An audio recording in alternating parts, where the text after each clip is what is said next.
Good morning, everyone, and thank you all so much for being here today.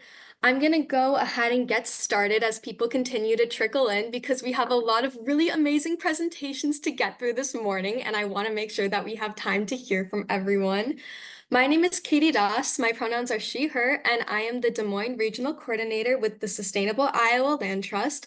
And I'd love to introduce the rest of our team who helped put together this webinar as well. We have Sophie Sheeter, our Events and Communications Coordinator, Julie Falcon, our Head of Research, and Kaya Feng, our Assistant Researcher. So thank you all so much for all of your hard work that you've done to get putting this webinar together and getting everything in order. I'd also like to give a huge thank you to all of our presenters. There's going to be so many wonderful presentations to learn all about different resources for sustainable farming and what different organizations here in Iowa and in the area are doing in that realm.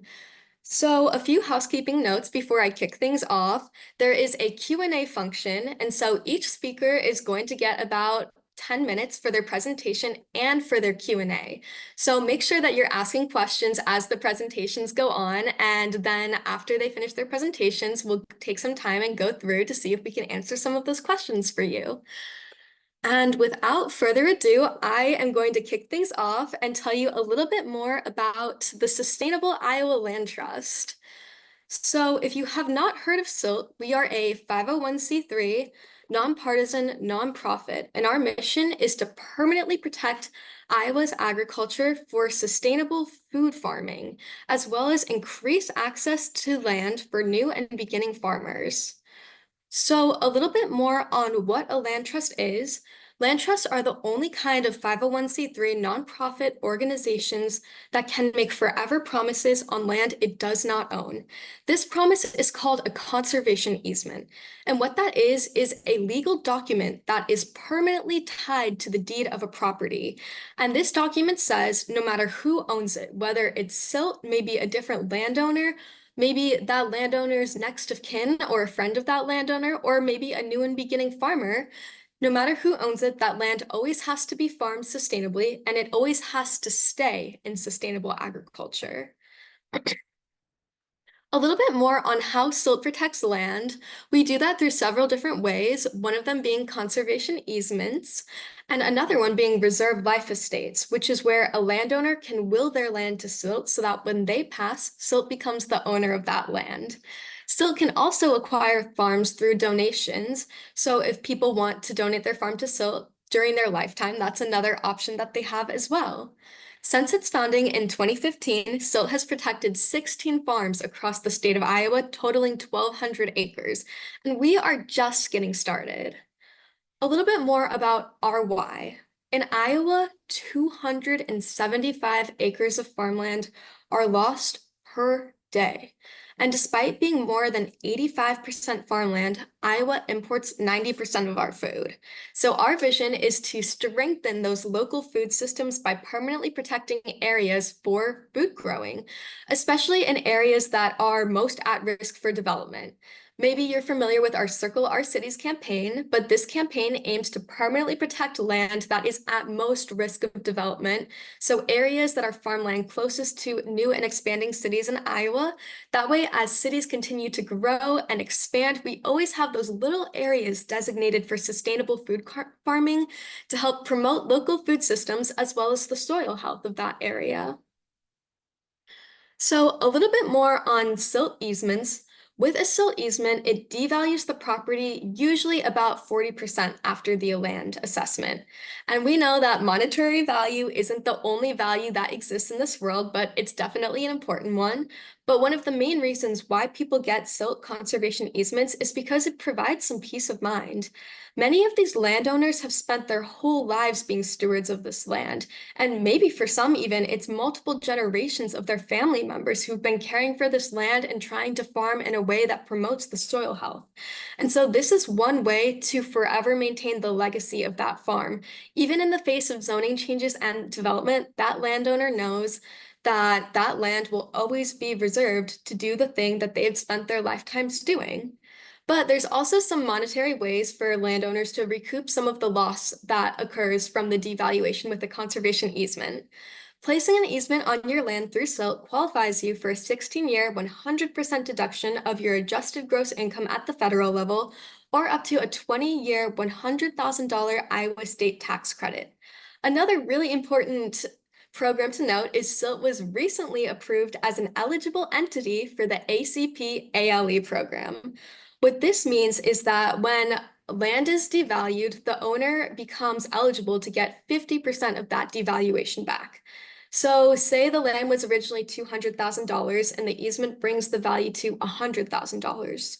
Through the ALE program, landowners are eligible to get 50% of that back, so $50,000. So that's another great incentive to help people maintain some of that value, as for many, land is a really important financial capital and something that people are relying on as a source of income. And so these are some ways that people can permanently protect their land while also being qualified for several state and federal benefits. So I want to talk a little bit more about sustainable agriculture and what exactly we mean by that, because now I know you've heard me say it a couple times. And generally, what that means is practices that build the soil health. So think things that improve water quality and air quality and promote energy efficiency. Currently, with silt conservation easements, we ask farmers to acquire a third-party certification or be working towards a third-party certification because we recognize that can be kind of a big barrier for some, as these certifications take time and often require an upfront input cost to acquire them. And so the different certifications that we ask silt farmers to be working towards are certified naturally grown, Food Alliance approved, certified biodynamic, animal welfare approved, and USDA certified organic. But we're also in conversations talking about maybe expanding those qualifications to also include a sustainability plan, since these certifications are a high cost barrier, and that may be a barrier to new and beginning farmers. So a little bit more on a really big project that still is working on is for one of our really big 5-year projects, we are working on an NRCS grant with Feed Iowa First in Cedar Rapids, Global Grains Lutheran Services of Iowa in Des Moines, and We Arose in Waterloo. And our goal is to increase land access for these organizations. And by the end of 5 years, we are trying to connect 5 farmers to 5 pieces of land throughout the state of Iowa. And so many of these organizations have already been doing so much to uplift new and beginning farmers or farmers that are defined by the USDA as historically underserved. And so this is just a great opportunity for us to partner in order to try and increase some land access for these farmers, as that's one of the biggest barriers they face to farming, especially with the high price and cost of land and startup costs for farming. And so that's all I have for you about SILT for now, but you're going to get to hear from one of these organizations that we're working with later, so stay tuned for that. And without further ado, I am going to introduce our next presenter of the day. So next up, we have Jody Higuere, and she is from the Center for Energy and Environmental Education. The Center for Energy and Environmental Education creates opportunities for UNI students, faculty, and staff to work with community partners and leaders to arrive at evidence-based, solution-oriented responses to the problems that they wish to address. They offer technical assistance, educational programs, and leadership in energy conservation, renewable energy, environmental conservation, and community-based agriculture.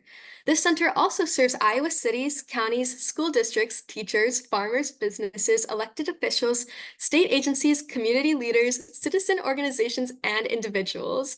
So without further ado, Jody, I will hand things off to you, and feel free to share your screen if you have slides, and otherwise, take it away. Perfect. And you said I have 10 minutes, right, before the Q&A? Yes. Okay, excellent. Great. Well, thank you everybody for having me. Yes, I am with CEEE. Oh,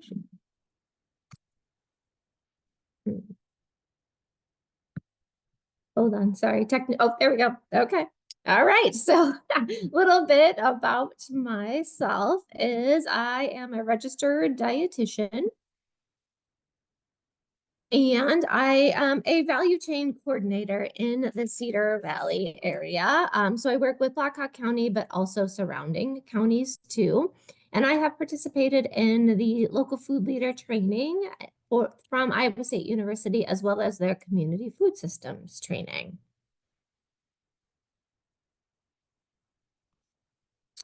Just quickly, just wanted to point out that we do have more than just our local food program at the CEEE. So lots of different opportunities for farmers as well as communities to work with our programs. All right, so specifically want to talk about the local food program. So we're working to develop that local regional food system that positively impacts consumers, farmers, and communities. And I'll talk about the work that we do, but we're working on education. We work with collaboration on several partners, many of them on this call today, as well as working to really point out and showcase the economic development of local foods in our region. All right, so a few of the things that we have going on that I wanted to mention today that really specifically would be resources to farmers in our area is I'm going to talk about some events. So we host events for farmers, some of our farmer education, as well as for our community members. We also have, we use the acronym CVR-FFN, so Cedar Valley Regional Food and Farm Network. That is our coalition that I'll talk about, and we love to have farmers participate in that. And then working with Farm to Institution, that's really my job, is connecting our farmers to buyers. That could be our consumers at farmers markets, but more so than our institutions like our schools, and I'll talk about that.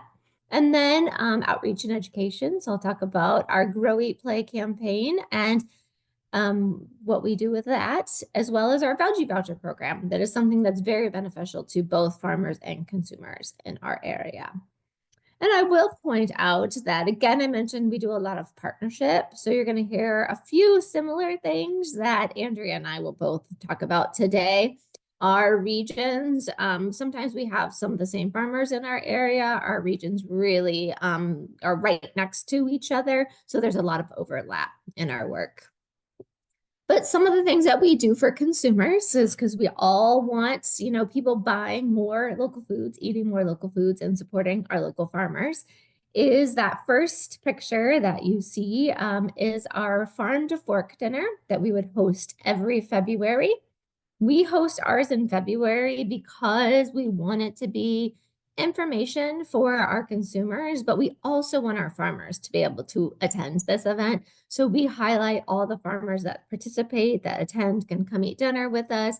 Our guests love to talk to the farmers, network with the farmers, and then we always have a farmer speaker or a farmer panel that is sharing their knowledge with the group. And then we do a annual farm crawl. So that's the middle picture. So this was last year, people out in going from farm to farm. This year we did a caravan, switched up our event a little bit. So we were all going together from one location to the next, having about 30 minutes at each farm, learning about how that farmer grows their food, their production practices, where they can buy their products. And then at that event we had, the last picture is a celebration. Then really it was a farm crawl party. We did have SILT was there, Practical Farmers of Iowa, some different resources for other farmers to come check out that weren't participating in the farm crawl, again, as well as community members, and then good food and an opportunity to have one last tour at that event. Some of the things that we do for farmers, first picture over there is our networking event. This is an event that I've been in this position for 10 years, started out very small and has grown from year to year. So every January, usually the end of January, we're getting our farmers together, those that want to sell to those institutions like schools, restaurants, grocery stores, and bringing them together with those buyers. And then we set it up in tables where it's like a speed dating event, where then our buyers will get up and move around the room to each producer. They have about 8 to 10 minutes and then they move on. It's a great way for them to start initial conversations with the idea that they're going to follow up outside of this meeting and have further conversations about buying and selling their products. Again, that's a Farm to Fork dinner is that picture in the middle. That was our farmer speaker last year, Wendy from Joya Food Farm. Again, a great opportunity for farmers to learn from farmers as well as the consumers learning from the farmer.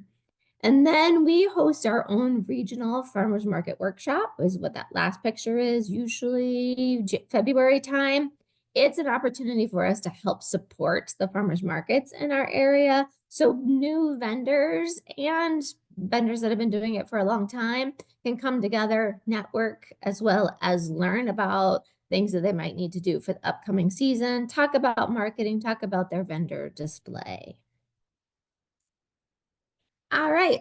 Cedar Valley Regional Food and Farm Network is just our local coalition, and we encourage our farmers to get involved. We understand, we meet every other month, and we understand that our farmers are only going to join us in that off season, but we love it when they do, and really helps us all network and share ideas at those meetings. Again, we do a lot of outreach and education. So we're the UNI local food program. We're part of the Cedar Valley Regional Food and Farm Network, and we're showcasing more than what we're doing just as a local food program. So we do all our social media through Cedar Valley Regional Food and Farm Network.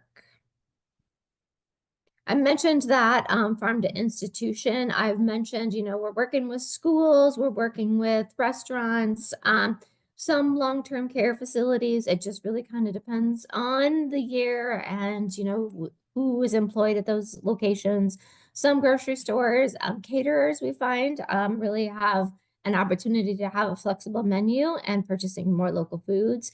And then we're part of the Food Hub Network. I know Paul is going to talk about this a little bit later, but we work specifically with our Iowa Food Hub. So we're really also looking to get some more institutional buyers purchasing from Iowa Food Hub, and then us being able to purchase more from farmers in the area too. And I believe We at Rose was mentioned earlier, and they're our big partner on we call it the Cedar Valley node. So I always like to show these pictures. So our goal, when we think about that fresh and we think about the schools, is we're working to change this picture and make it more something like this in our schools. So that's always good to keep this in mind for ourselves, especially as staff, and just really reminding everybody what our goals are. A little bit about Grow Eat Play. This is our regional branding that we use. We actually were able to take this branding and resources from Healthy Harvest of North Iowa, which Andrea is going to talk about her work there. But we're doing, again, promotions, really trying to promote our farmers who want to become our Grow Eat Play members. On our website, we have an online directory, print directory, social media, as I mentioned before. We have posters, window clings, really trying to get people and consumers to really recognize if they see Grow Eat Play, we're talking about local foods and we're talking about buying from our local farmers. We have a veggie voucher program that I wanted to mention. This is a local program, different from SNAP EBT, different from our farmers market nutrition program vouchers. These are vouchers. They're $5 vouchers. We have host sites that we work with in the Cedar Valley region. Those host sites hand out these veggie vouchers to their participants, people that they know really could use it. And then they redeem them at the farmers markets or spend them at the farmers markets. And it is just like cash for that client as well as for that farmer. Then the farmer turns those vouchers in to us as the UNI local food program, and then we pay them. And so we've seen significant increase in these being used in the past. This is about a 6-year program. Every year it increases. Some of our farmers are making a significant amount of money at the farmers markets from these vouchers. So it is really just a win-win for our community and continuing to be able to expand that program. And I just wanted to mention that I also do work with the Iowa Food System Coalition. So the coalition is our statewide coalition and also another really great resource for farmers and getting involved in our new plan, Setting the Table for All Iowans. There are 9 different chapters, and many of them really revolving and really including work that farmers are doing. So if anybody would want to get involved with that, check out the website at iowafoodsystemcoalition.org, sign up for the newsletter, as well as you can email us from there and get involved. And contact information for myself, as well as we do have 2 different websites going on, our local food website, as well as our Cedar Valley Regional Food and Farm Network website. And that is all I have for everybody today. Thank you so much for sharing, Jody. If anyone has any questions, feel free to put them in the Q&A chat, but I actually had a question for you. I was Yeah. wondering if you could speak to the Choose Iowa pilot program and how and if that impacts the work that you're doing. Yeah, definitely. So we, as in my different hats and roles, yes, Choose Iowa for their branding part, we're working at looking at partnering on that, as well as, yes, the new Choose Iowa program that would bring, funds to different organizations. That is based on a program that has been really, really successful. People are probably familiar with LFPA. And our local food for schools, those types of things. So those, I am really that connector, which goes back to that value chain coordinator role that I maybe didn't say specifically what that is, but my job is not necessarily like boots on the ground for a lot of those programs, but helping connect if there's farmers in my area or organizations that want to be part of that program, or they want to get connected to a food hub or even a food bank, really working on that connection. So therefore, yes, involved in that connection piece for the Choose Iowa pilot program. Thank you so much for that answer. And we actually have another question on the veggie vouchers, which is how are the Mhm. veggie vouchers funded? Yeah, that is a great question. That, has really evolved and changed over the years. We do still heavily rely on grant funding. We've been very successful with a lot of our local foundations who are really looking to improve the health of our communities in that Waterloo Cedar Falls area. But we have those host sites that I mentioned, and we're really looking at also a little bit more skin in the game for those host sites because it's been very, very valuable for their clients. So looking at them paying in some money to the program every year. We've started really, really small for that. So that is something that will slowly increase and work on. But that also can look at, they can help us find maybe different sponsors that we might not normally think of, but somebody that they partner with or somebody that really values their work, having that partner allocate some funds to the veggie voucher program, as well as, as you all know, if you're writing grants, the more people you have involved in that partnership. So really looking at writing, more and different grants with our host sites too. Great, thank you so much. Well, thank you for that presentation, Jody. And Yeah. without further ado, I'm going to turn things over to Paul McCormick with Eat Greater Des Moines.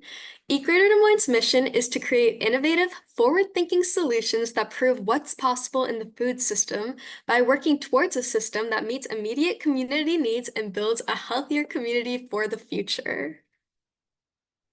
Awesome. Thank you, Katie, for sharing this space with us and giving us a chance to share out about some of the work we're doing. So, yeah, I will get my screen shared here in a moment. And are we seeing a slideshow on our screens? Okay, perfect. All right, so yeah, my name is Paul McCormick. I'm the Director of Operations and Partnerships at Eat Greater Des Moines, and I'm also our sort of Central Iowa representative. So despite our name, we work beyond the Des Moines metro area. So I'll talk about that in a moment. So what is Eat Greater Des Moines? A lot of folks know of us as, the food rescue people in Central Iowa. That was a big part of our reputation and our legacy as an organization. Around the start of this calendar year, that program transitioned over to another organization. And so we're really focusing a lot on local food system development and regional partnerships to really strengthen and grow our local food systems. So, like I said before, we're serving central and southeast Iowa. So I'm more or less in the Des Moines metro area and its environs. And my colleague Jonathan Lawrence, who is our senior value chain coordinator, he is based out of Fairfield, serving southeast Iowa. Jody gave a little bit of an introduction about value chain coordination. We are a convener of a community of practice around value chain coordination. So a lot of great company on there. Jody, Andrea's on the call as well, some other VCCs in the state.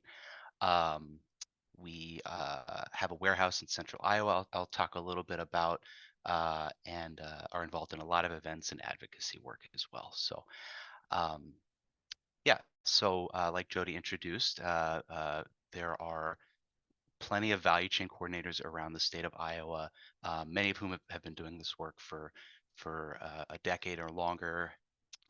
And around 2022, Eat Greater Des Moines was awarded an RFSP grant to, among other things, convene a cohort of and a community of practice for the value chain coordinators in the state. And really, in a nutshell, VCCs are building collaborative, mutually beneficial partnerships throughout the food value chain to strengthen equity and ensure stable livelihoods in the food economy. There are a lot of definitions, a lot of kinds of work that can be called value chain coordination.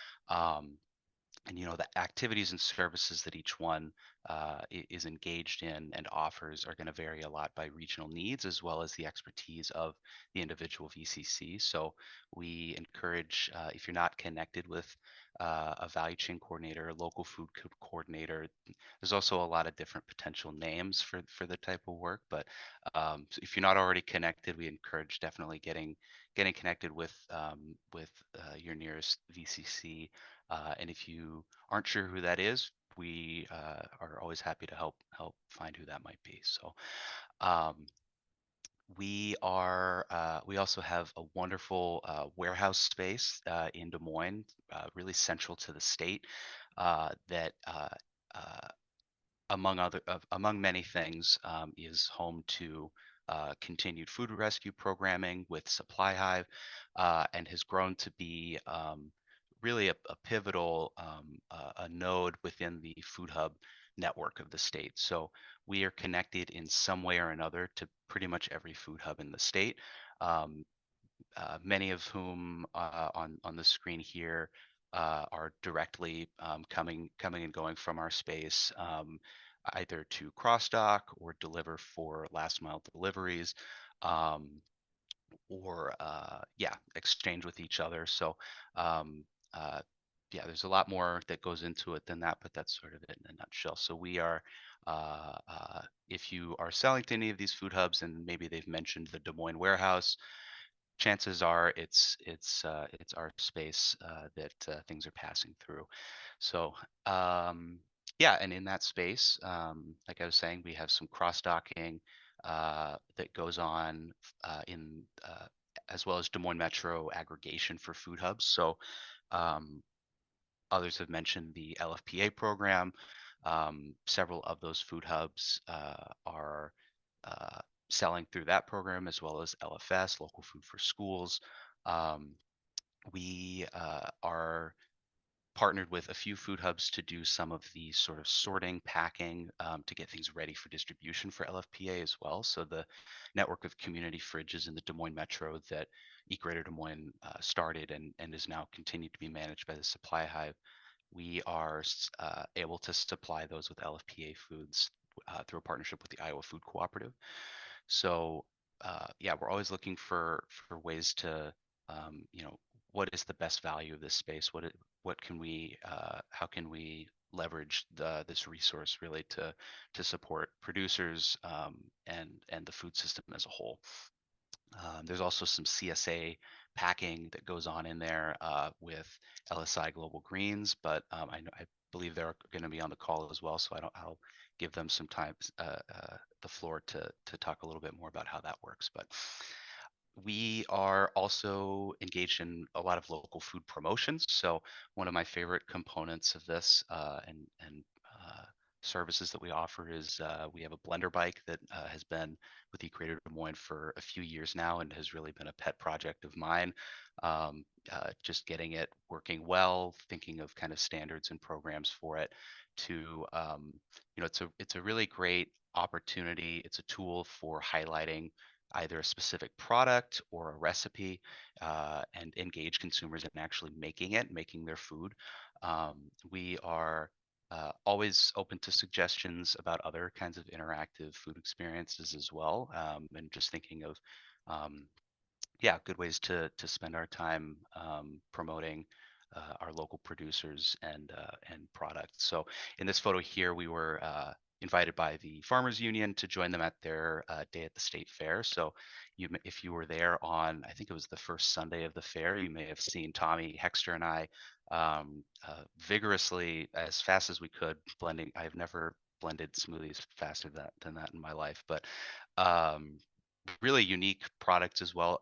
Our slogan quickly became all Iowa ingredients, even the energy used to blend them, because everything that went into that smoothie was produced in Iowa. So, um, and it was a great opportunity to teach people about aronia berries, which for a lot of people it was their first time having an aronia berry. So. Just kind of as one example of ways that we've used that. We've also been able to integrate rescued food for events for Supply Hive to be able to sort of demonstrate, the utility of avoiding wasting food and tossing it, and yeah, just keeping making sure that good food is going where it's needed. So, um, and then just kind of a small footnote as well, we are also piloting some smaller scale deliveries by bike in the Des Moines area. We have a trailer that was made available to us that has been a great sort of very last mile kind of stopgap if we have extra LFPA food to distribute or things along those lines.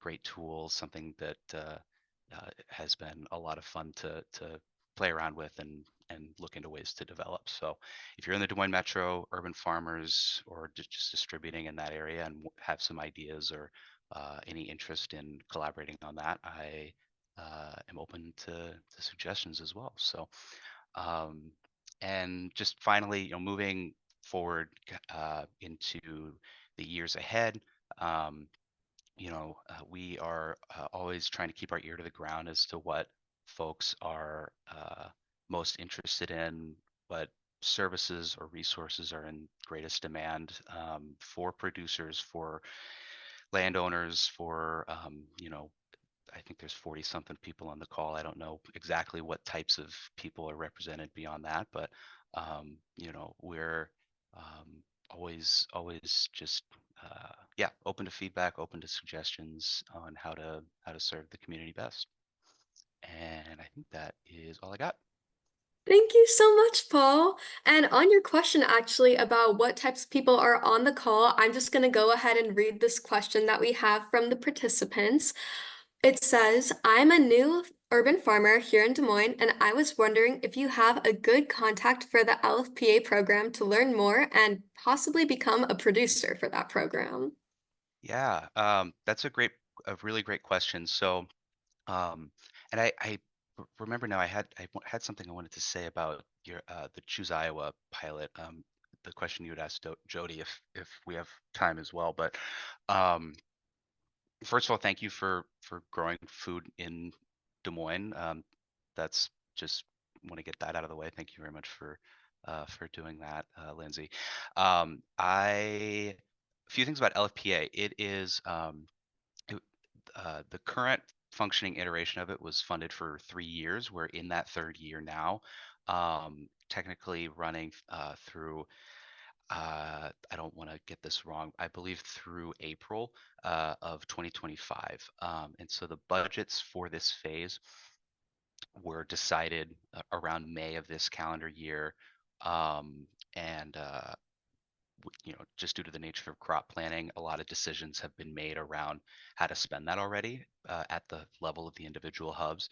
Um, but things always change, surprises always happen, money becomes available, or a producer, you know, anything can happen. So definitely go to the website. It's a beautiful website. They have a really great team at Iowa Valley Resource Conservation and Development.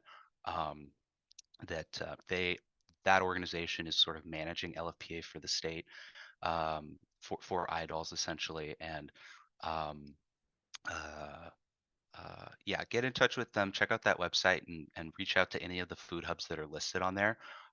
Definitely start with the ones in the Des Moines Metro. So Iowa Food Cooperative, it would be a really great option for that.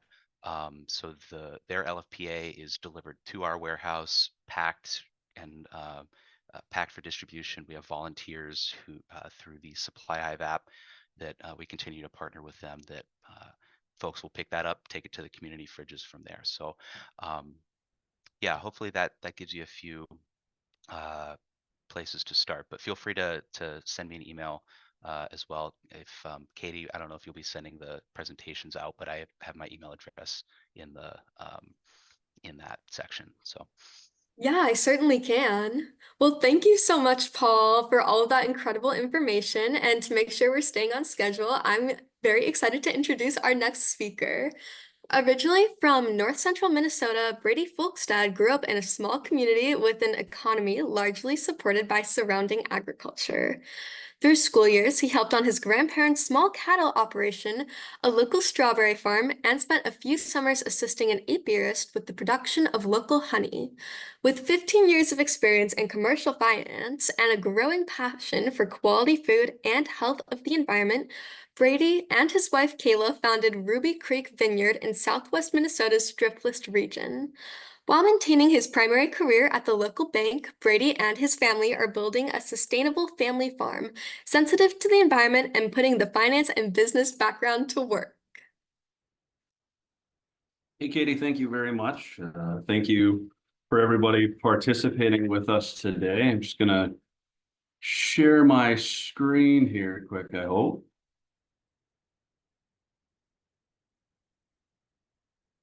There we go. One of the things as we got going, just a little bit about the presentation today, and it's alternative markets. I don't know what everybody's been experiencing around them, but my family quickly found out, based on where we are, that the alternative markets for our products were going to become our primary market. A little bit about us as Ruby Creek Vineyard. My family and our farm. You can see my wife Kayla there on the right-hand side, and my daughter Ruby on the left. That is a picture from our first year attempting to grow anything for a food product. Hopefully everybody else's weed management is better than we did in year number one, because that is where our pumpkins and squashes came out of, that field right there. And again, as we talked a little bit about, we are a small farm. Originally, as you can see by the name, we planted a little over a couple acres of a vineyard, which is eventually going to be primarily what we have.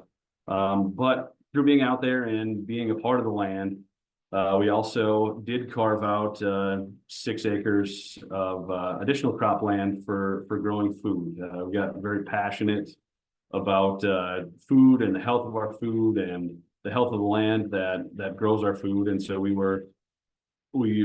felt like that would be a good use of our space there, and then some various fruits and berries that we also grow at our small farm. Just so everybody knows here what I'm not. I am in banking. I do a lot of banking, but I don't do ag banking. So if you have questions about that, that's not me. You've got some really good people locally that'll help you with that. Very much in contrast to what I do out at the farm. If you need to do a high-rise condo building, or you need to do a large housing development, such as we're trying to preserve some of this land from becoming, that's what I do during the day. We're not massive. I'm not great at marketing, and I'm also likely not a better grower than any of you here. As you can see here, that would also be one of our follies. evidently you can't drive a three-wheeled vehicle with 300 gallons of water on the back of it and into a pothole, but we make it through. So that's another folly that we've had. Alternative markets. I'm sure many of you on the call are very excited about the food that you grow, getting it in the hands of people, and making sure that they can fully enjoy healthy things around them. I'm talking about farmers markets and friends and family, your neighborhood, whomever. But the alternative markets is, who aren't you reaching through those beginning and kind of primary channels? First, we'll talk a little bit about why I even started exploring this as more of our primary option versus a secondary option. Realistically, there's a couple of very successful farmers market operations in our area that have done a great job for the local communities. Near us is the Hmong American Farmers Association. They have 180 acres of land that's subdivided up into between 1 and 2 acre plots. And that means that there's a lot of people growing very intensely across that land. And they're only about 8 miles from me. So they are spread out across a lot of the farmers markets in our area. They work really hard. They do a great job. They raise very good conventional produce is what they generally raise. It just became difficult at the farmers market, mostly because they were always going to be cheaper than I was trying to grow organic. They were always going to have more, and quite frankly, they would show up and do a great business, but there would be 20 or 30 of them at the farmers market. So if you're the highest priced person at the farmers market, it just made it more difficult. But a little bit about what we discussed earlier, kind of the alternatives, so kind of what's in your neighborhood outside of direct to consumer. Grocery stores are in your neighborhood, restaurants, schools. One other thing that's a little bit of a surprise to me is other CSAs or farm market stores. Those are in your neighborhood as well. And those are the things, and we'll talk a little bit about it, is why to enter those. With us, it was you can get into it to sell excess product. You can get into it to concentrate on what you're actually good at growing and not trying to grow a whole bunch of things that you don't do very well, but you think you need to have. For me, we talked a little bit about, I've got a full-time job. I'm sitting in my office right now. It lets me save some time as far as the marketing aspect is concerned and the sales is concerned.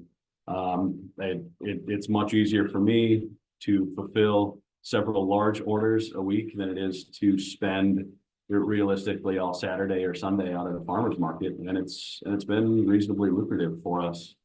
Other thing that we've got here, new product exploration. As you start developing relationships with, especially restaurants and some of the grocery stores, they have food buyers that travel all over the country that are looking at the latest trends, and they come back to you and say, "Hey Brady, can you order these? Purple fingerling French potatoes are really popular in whatever area of the country. Is that something you think you can do?" Well, being at the scale that I'm at, yeah, certainly I can pop those in the ground in the spring, and let's see what it is if you're willing to buy from me. Next item here is, why some of the alternative areas that we looked at. One of the best ones has actually been large scale CSA programs across our area to sell into. As a small farmer, it was difficult for me to grow enough to have what I felt like a well-rounded CSA program was. I ended up talking to some of the CSA programs near us and just asked them. I mean, they have 2, 3, sometimes in excess of 4,000 CSA customers and shares that they're fulfilling. And I was trying to figure out how in the world they grew all the product that they had in their CSA boxes. I found out very quickly they didn't. That they were purchasing from other farms across the area. And frankly, a lot of them were purchasing them from wholesalers or auction places, and they would rather have something with a story behind it, so they could feel good about the product every time that it arrived, as they were passing it out to their other customers. The little photo I have here, my first interface with this was actually in the banking world over a decade ago. My wife and daughter and I had gone to an apple orchard and had a great time. I'm sure everybody's done that in fall. And you go out there, you pick your apples, you come inside, you drink apple cider, and there was a lovely set of grandmas there that were baking apple pies, and people were buying them. It was amazing. Well, a couple weeks later, I was at a Central Kitchen, and they were looking for some financing on some actually pie making equipment. And as the stuff was coming off their existing line, I saw a label from the place I ended up buying a pie from, and realized quick that even though that they had an abundance of apples and everything else, they needed some help to fulfill their customer experience from somebody else. And that's what the Central Kitchen was doing. That's essentially what we end up doing with our fill-in type products that we are selling to these CSA boxes. You look at some of these different operations near you. Is there something in their current operation that might be lacking? Do you have a relationship with them? Something they can't get, something they can't grow. In Driftless area, just kind of south and east of the metro, we had a different soil type than a lot of the growers had right close to the metro area. So we were able to help them with a couple of products that maybe they couldn't do previously. Other things that I noticed real quick as we went through here. First thing I thought of is I'm going to sell to restaurants, and restaurants are going to love me because they all want to sell the best food possible to their customers. They do to a certain extent, but it really depends on getting to know these restaurants and who actually is going to do the purchasing versus who is doing the cooking. Farm to table is out at a lot of places, but realistically, a lot of places just get it off the US Foods truck, which is fine, but they're just not a really good customer. We have had a lot of success with a couple of restaurants where the executive chef actually does have control over the ordering process and really desires to have high quality food and food with a story. It's a lot of fun when you go out there and on the menu is, let's see, for garlic is one of our big ones, and our logo will be next to the menu item at the restaurant. That's a cool thing to see, and they're a huge repeat buyer.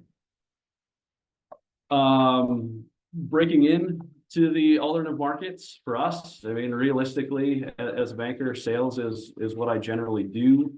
Where do you already go? That seems to have a passion. Develop a relationship with them. Restaurant, grocery store, farm market, bar. That's been an interesting one for us. One of the products we make instead of maple syrup, we make walnut syrup. Same process from our walnut trees. Now the tricky part is it's labor intensive and quite an expensive product out on the marketplace. So the alternative market is half of it does get sold to a wholesaler online. The other half gets bottled up real cute and sent to bars. If you have an establishment that's serving higher end drinks or cocktails near you, they might have margin for some more of your garnish type items, such as we were able to do. Again, establish relationships. If you talk to them one time and try to sell something to them one time, you're not gonna get there. It's gonna take a couple of repeats in order to do that. And what is your value proposition? You're more expensive than US Foods. Even when you think you're selling it for cheaper than anybody else, I guarantee you that food truck that shows up is well cheaper than you. And you need to make sure that they understand the difference between cheap and value, and show them. Don't be afraid to show them what that looks like. Again, successes. There's us again. There's our small operation popping stuff into the ground. My wife and daughter on top of the hay with our garlic underneath, which has been fun. Restaurants, passion for high quality food, unlikely locations has been our biggest thing that we found with restaurants. First thing I did, being part of the greater Minneapolis area, is I went to downtown Minneapolis to sell into there. It was absolutely a no. They were looking for margin, they needed margin. The rural restaurants and establishments have been far more receptive to what we have for an offering. So kind of outer ring suburbs and rural areas have been much better for us. CSA, it's great. We talked a little bit about that. There's a couple of extremely large CSAs that use our product to fill in around what they can grow. Some of it they can't grow based on soil conditions. Some of them they don't want to grow based on how labor intensive it is, and that's been good for us for an alternative market. Just other things too. Grocer in the suburban market, many of them nobody's ever even asked, which was fascinating to me, just to find out who their produce buyer was, and give that person a call. Don't interrupt them during their regular portion of the day, but get their email address, get their phone number, so you can have a good conversation with them when they do have time to talk to you. And 4 different places, just nobody had ever approached them. They were attempting to source more and more local items, but they were roughly hamstrung based on whoever their supplier was. That was great for us. I mean, so realistically, as we've gone through, and I think probably others that are small and starting operations have found the same. Some of these areas are hard to break into. Some of them have a really thriving farmers market where you can compete well, because you're competing against other sustainable or organic foods. If you're heavily saturated in an area that is just looking for the lower cost provider, that's more difficult.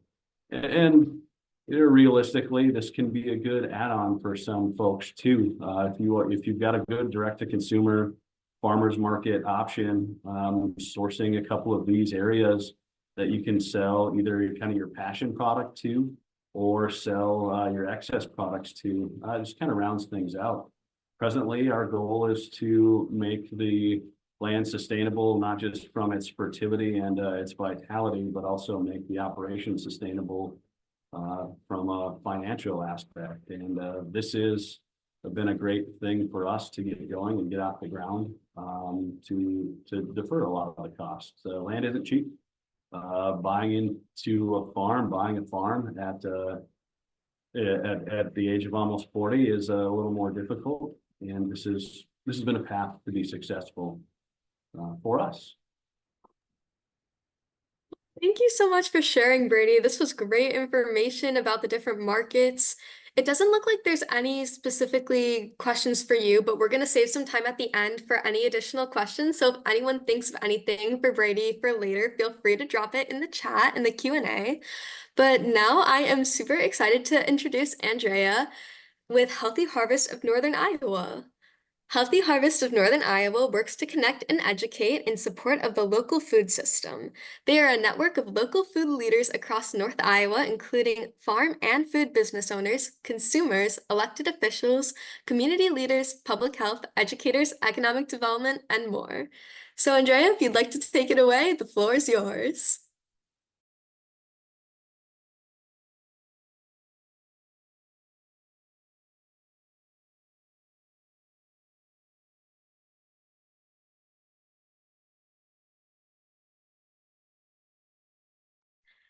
Okay.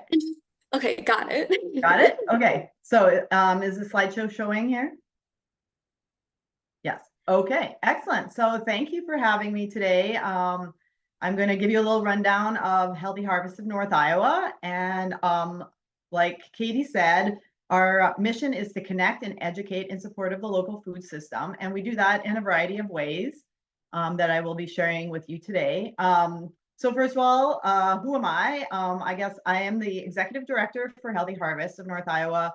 I've been in this role only about a year, but I've been working in local food system for about 10 years now. I've done all sorts of different things, from working in a tomato greenhouse, picking tomatoes and doing some marketing for them, coordinating a farmer's market, being a food hub manager.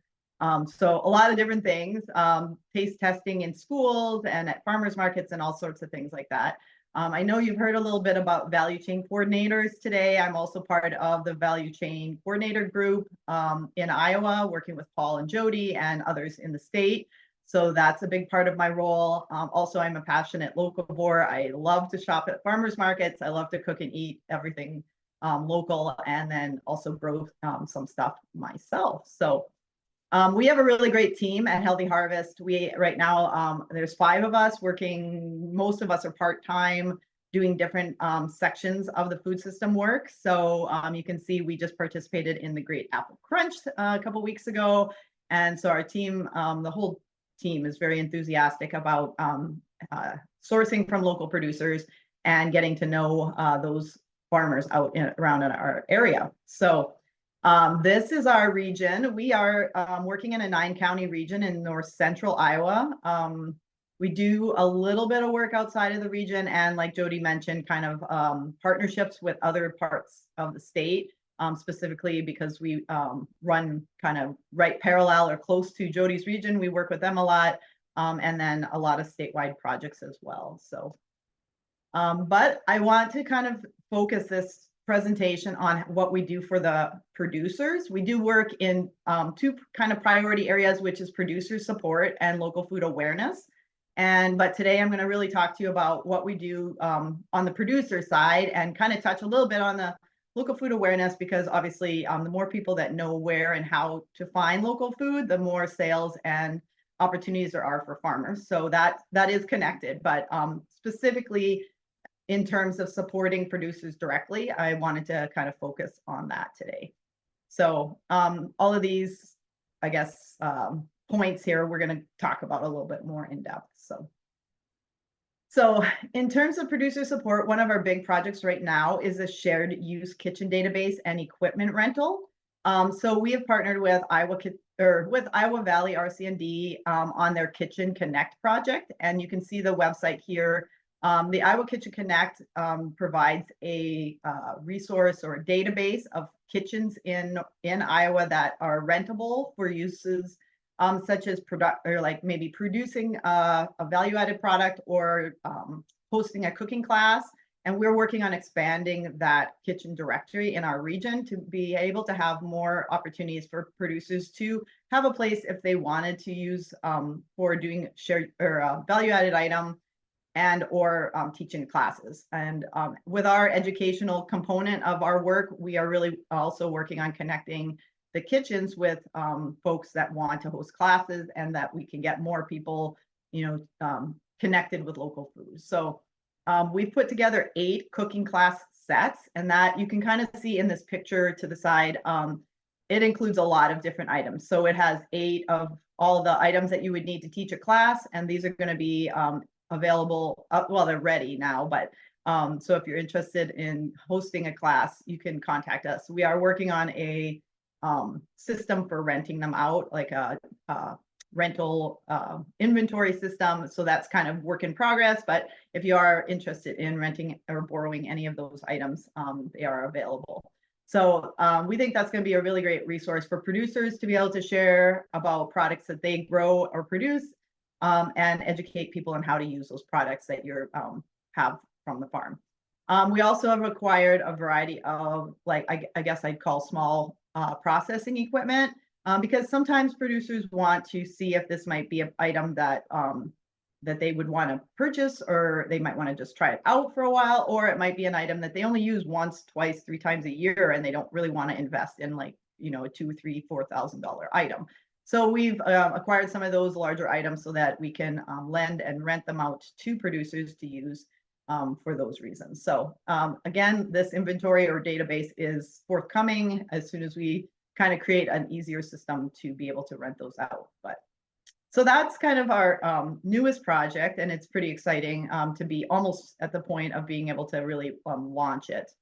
Some of the other things that we've been doing for many years is connected to our North Iowa Local Food Connections program. And this is a program that we work with PFI, or Practical Farmers of Iowa. They've partnered with us on this project for a number of years, and it includes the Field Day series, which is a great opportunity to showcase your farm.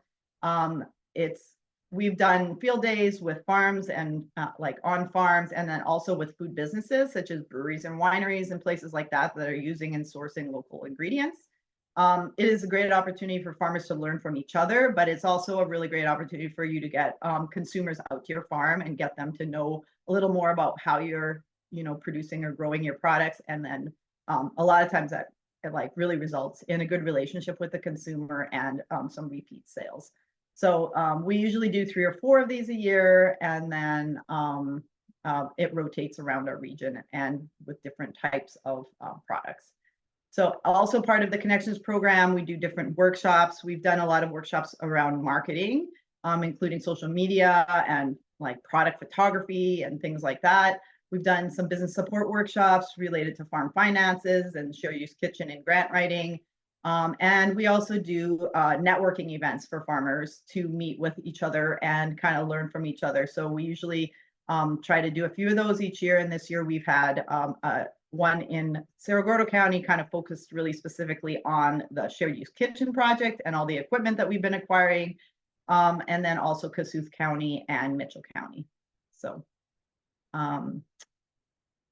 we do, related to marketing support, we are going to be, for our members in our region, hosting a new workshop series in order for producers to get some kind of one-on-one or small group help with marketing, specifically related to the Grow, Eat, Play campaign that Jody mentioned earlier. So this workshop series will help producers to use the resources that are developed through the Grow, Eat, Play campaign and like better utilize those to promote their farms. We also do a lot of promotion related to all of those Grow, Eat, Play farmers in our region. So we do fun highlights on Fridays, website promotion of things like their events, as well as events that we do to promote them. But if they're doing an on-farm event, all of our members can have that listed on our website as well for extra exposure. And then we also do some grant writing support. This is sort of a newer thing that we've been doing, kind of related to the value chain coordination and making those connections and helping farmers to connect with resources. And so we aren't writing the grants for the producers, but we really can help a lot with recommendations, application review, and letters of support. So we have an extensive list of online resources. I won't go through everything, but I just want to bring it to your attention that if you're looking for resources, if you go to our website and you go under, there's a tab that says for producers. You're going to find all kinds of information about the events and workshops that we do, and then just a variety of information for anything you might be looking for: beginning farmers, processing, food safety, all those things, links and connections. And that's really a big part of what we do, is to connect people with the resources that they need. And that also includes the statewide projects that Paul kind of mentioned earlier. It was with the LFPA and LFS and some of the Food Hub resources. So check that out if you're looking for things, because there's so much information on there. Whoops, I think I went to, oh no, that's right. Back to the Grow, Eat, Play a little bit. We do the annual local food guide, which of course is a great resource to educate consumers where to buy local food, but it's a great opportunity for producers to get their name out there a little more. And we use this resource a lot when we're doing outreach to all kinds of people. So social media, like Jody mentioned, Facebook, Instagram, Pinterest is a big one for us, because we also have a very extensive list of recipes that we've developed that are really seasonally appropriate to North Iowa and really all of Iowa. And we welcome you to use those those recipe resources, share them, use them in your newsletters. Like it's up to you. You're welcome to check those out as well. And then we do the monthly e-newsletter to get information out to consumers, but we also have information that comes out directly to producers, giving you information about upcoming events that are pertinent to farm businesses.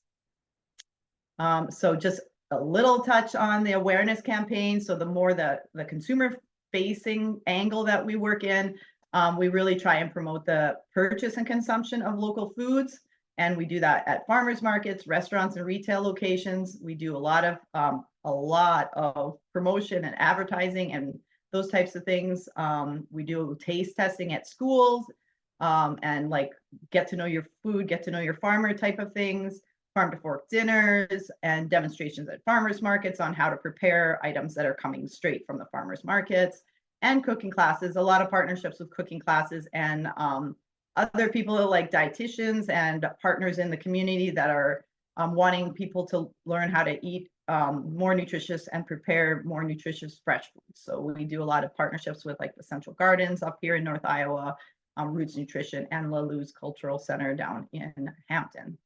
So our consumer resources, like our producer resources online, are extensive. So I'll let you guys check those out at your leisure. But I just draw your attention to the Grow Eat Play Hub. A lot of information there related to finding local food, the recipes that I mentioned, and then finding farmers and markets. You can search by your zip code or the type of item that you're looking for, or the farmer name if you know who you're looking for. And then also check out the calendar of regional events that we try to keep up to date with all the things going on as we find out in our region. So, and statewide, we want to be connected to the statewide partnerships because that helps us to be a better resource to the farmers in our region. So keeping up to speed on all of these coalitions and networks is a big part of what I do as well, just so that we can bring resources into our region to help farmers and connect them with things that exist that we may not be doing ourselves. If you're interested, you can become a member of Healthy Harvest. You would get all kinds of great benefits from that, including, you know, access to all of the things I talked about earlier related to the kitchen equipments and the field day opportunities, priority sourcing for our events and cooking classes. And then a lot of times the workshops and stuff are free for Healthy Harvest members. Check out the website. Also, we want to do work that benefits your farm. So we're always looking for what you need and what other things we would, could do. We could, write grants for different projects and stuff like that if there becomes a need. So we're happy to talk to you if you're in our area and you want to talk about other projects or initiatives that we might be able to help with. Just reach out. So I guess I don't know where we're at with time, I guess, but if we have thank you for all of that great resource sharing. I know we're a little bit over on time, but maybe we could go through these two questions really quickly. The first one is about how your organization is funded, and then the second question is about resources to connect with chefs. Excellent. Yeah. Okay. So Healthy Harvest is a 501c3 nonprofit, and it's about 90% of our funding comes from grant projects. So that's why when I talk about these projects a lot of them are grant funded, and we have the flexibility if there's other initiatives that people are looking for support. We have the ability to plan for those and then write grants to support those projects. So mostly grant funding. The membership is a small part of our funding, and then we have some like independent donations and sponsorships as well. And then there was a question about chefs. Yes. And this was a question from a producer who is interested in connecting with chefs who are working on local food-based restaurants. Yeah, so that is a trickier question because it is especially in North Iowa, a less common practice. There's not a lot of restaurants in North Iowa that are sourcing locally. But if you have like specific products that you're looking to sell, definitely you should reach out to us, and we can like help you to like kind of get a gauge of some of the places you can try to reach out to. And also the other option would be to connect with one of the food hubs that was mentioned earlier, because they do local food distribution, and they'd be maybe able to move your product into a region that has a little bit more activity in that area. Well, thank you so much for all of that great information. I'm super excited to introduce our next speaker, Emily Renshaw.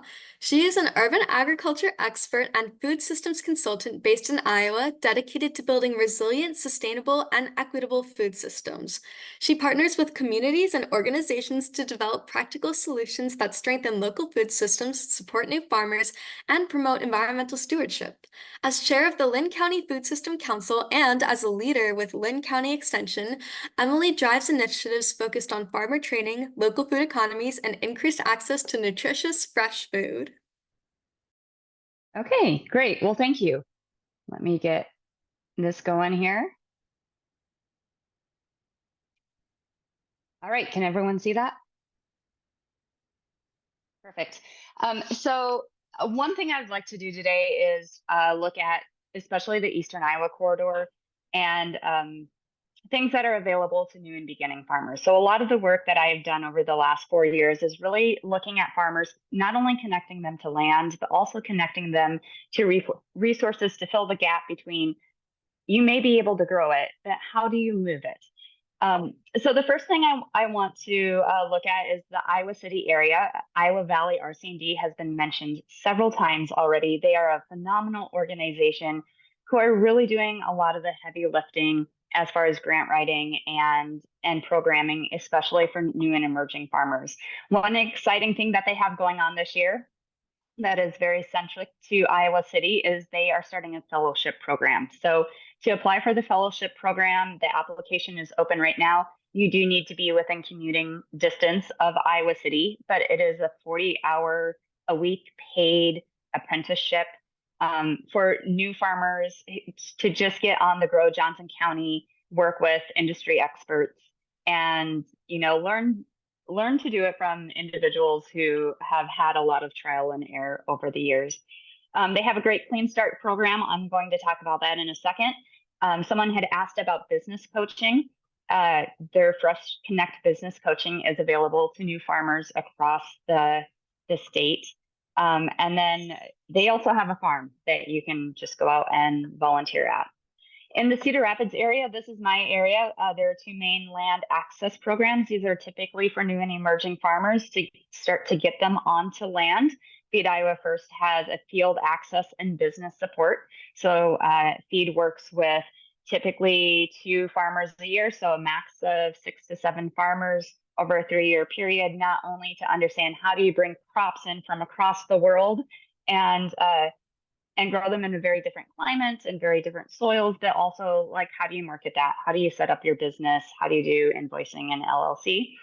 United We March Forward is another organization in Cedar Rapids that is dedicated specifically to African immigrants. And this one is more, again, culturally relevant food growing, but it's more on a communal plot.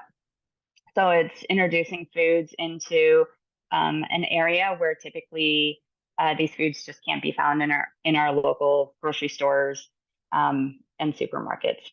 One thing I want to point out again on that business support, Kirkwood, which is our community college, has an Iowa Small Business Administration. Now, this is a federal program. It is not centric to farming, but it is centric to new businesses. And it is also great for new and emerging farmers. It is 100% free for counseling. There are 15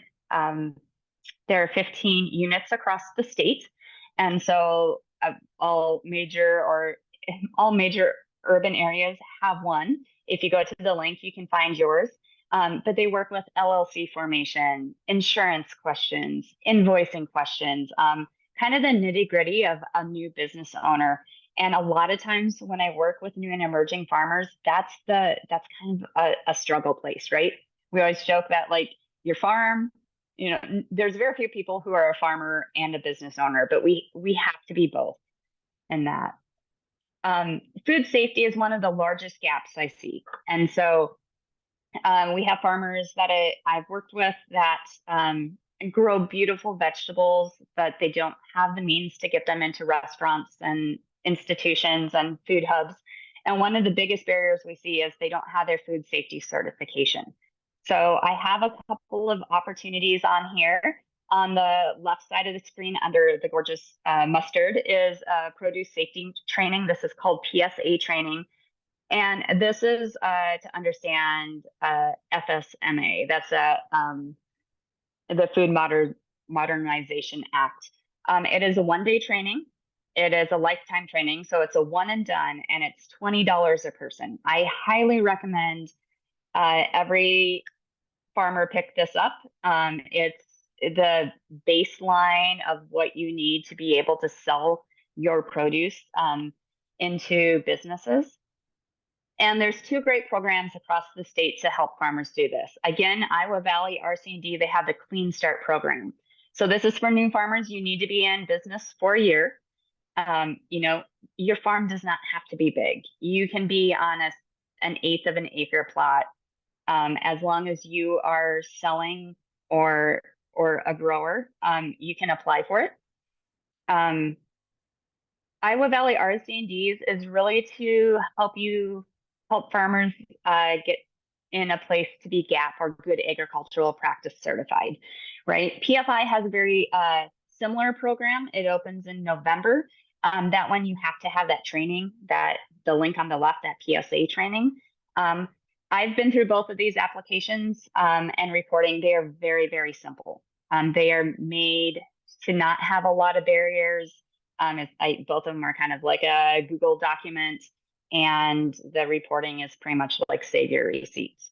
So these are great programs that you can go in and get things like agricultural lugs. You can pay for your porta potty at your farm. You can buy, you know, scrub brushes and just soap and Tsunami, which is an organic cleaner, you know, triple dunk sinks. So anything that supports food safety in your operation, you can use these grant programs. Another great resource, and this is statewide, is Iowa State Extension. So this is probably one of the most underutilized resources I see all the time. All 99 counties have an extension office. And what Extension does is it takes the research from Iowa State University and it brings it to the people. And so what you're seeing for information there is research-based. It's what's new and upcoming at Iowa State. Most of their services are free and their trainings are very low cost. And so you can walk into your extension office, or you can go to the website and connect for someone for free that is a field or variety specialist. They also have ag business and tax specialists. And so in Cedar Rapids with PFI, we had a tax specialist come out and talk to new and emerging farmers about quarterly taxes. Like, how do you define yourself as a farmer? Tax-wise, what are those benefits? And how does that affect quarterly taxes? So those are great opportunities just for, you know, a free resource for farmers.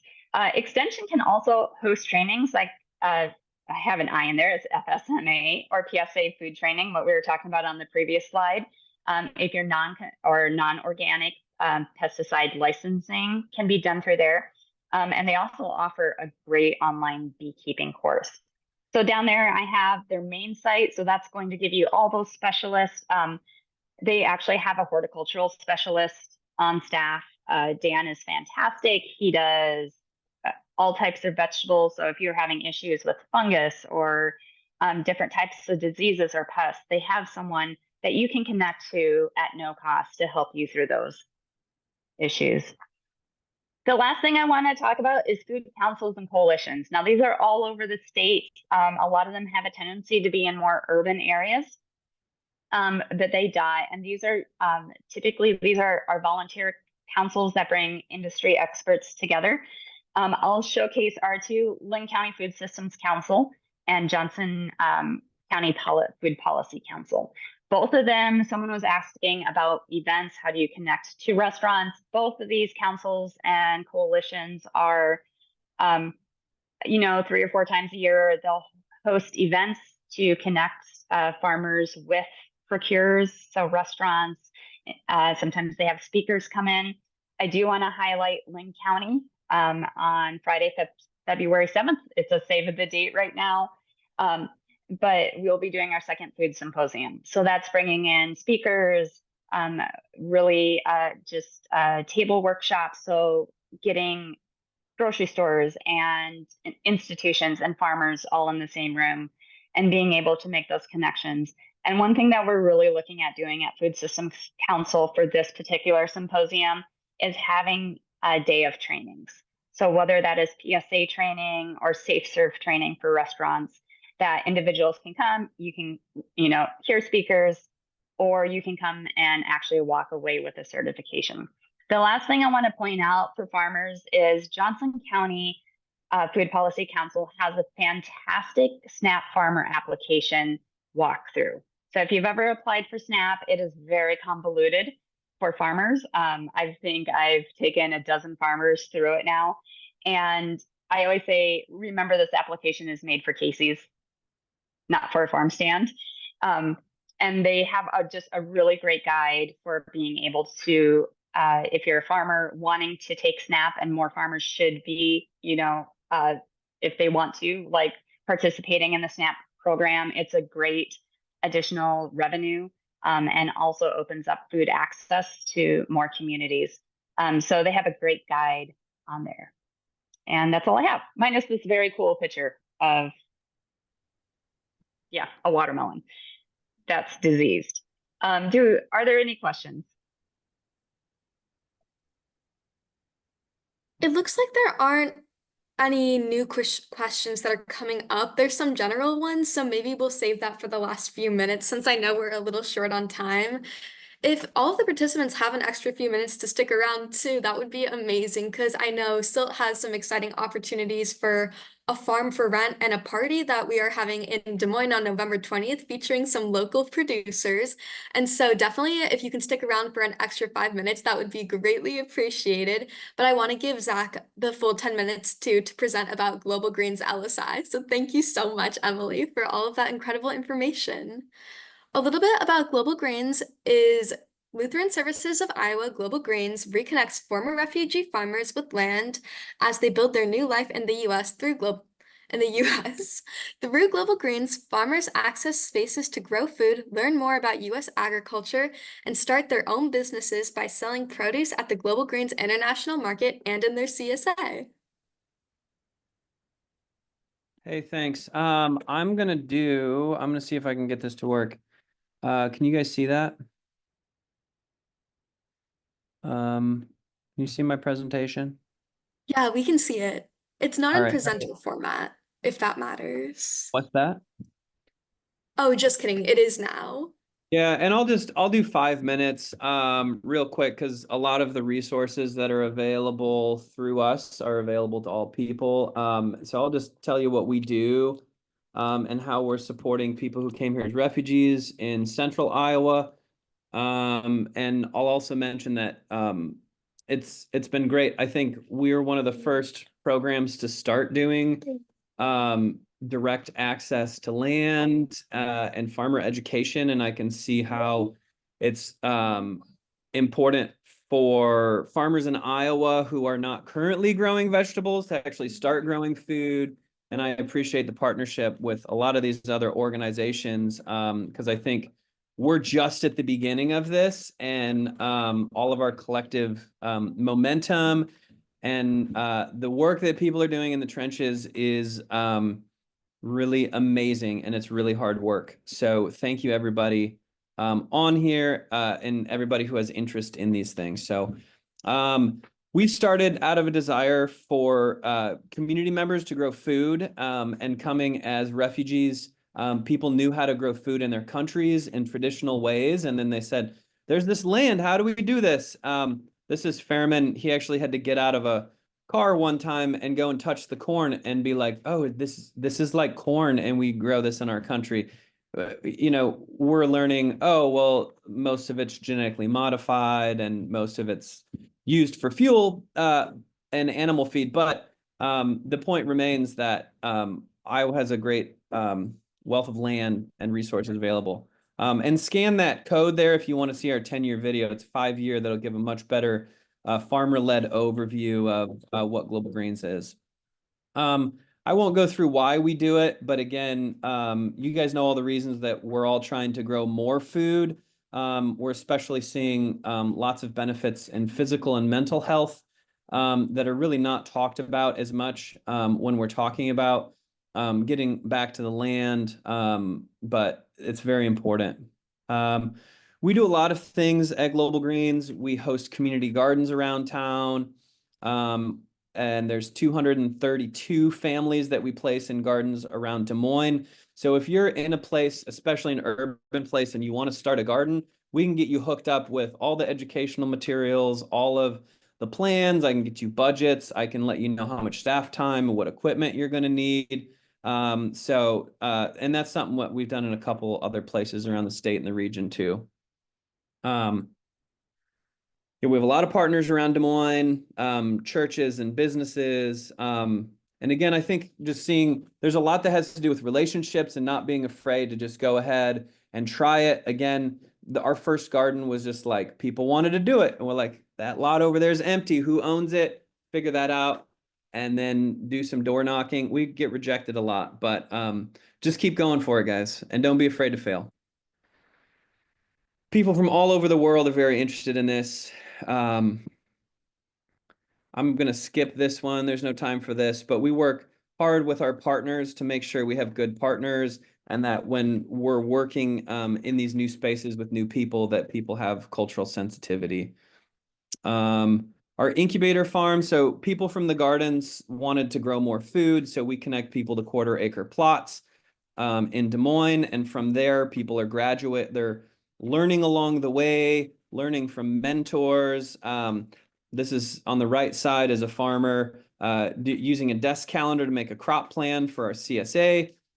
So these are things we're doing internally with Global Greens farmers, but again, we can help walk people through some of these and give people resources if they need it.